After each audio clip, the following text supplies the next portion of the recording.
Good morning. We are team number 7.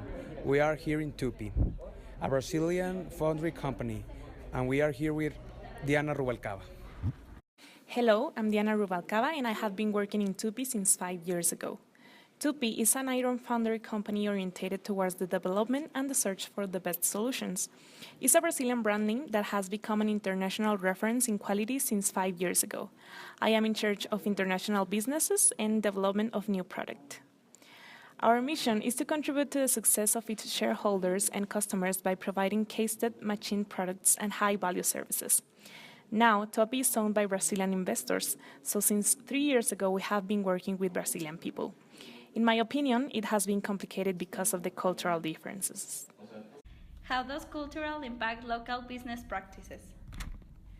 Well, the culture between Brazilian and Mexican people differs a lot. We have some differences in several aspects. For example, about punctuality. In a meeting, Brazilians are always in time and Mexicans tend to be late. This creates an uncomfortable situation between employees and also affects the business protocol.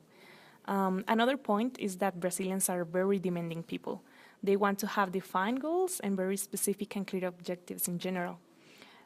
It also alters the decision-making and negotiating because we disagree with managing employees and projects.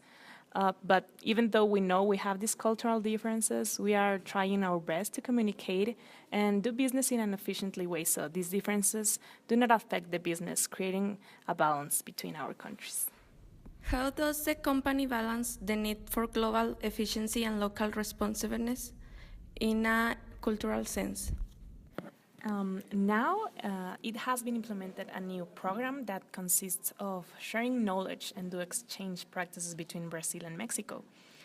In the past months, Saltillo's executives have moved to Brazil in order to acquire techniques and business skills from Brazil and vice versa. So, Saltillenses are moving over there and working with the culture and the techniques that they have. Also, we have here in Saltillo some Brazilian executives that are working with us creating better ideas in order to have more valuable products and process. And I have to say that that's an excellent improvement for this company. So most of the time, people think that Portuguese and Spanish is quite similar, but like it isn't. We need to appeal English. English is our way to communicate. Has local culture ever required the company to alter its personal or corporate practices?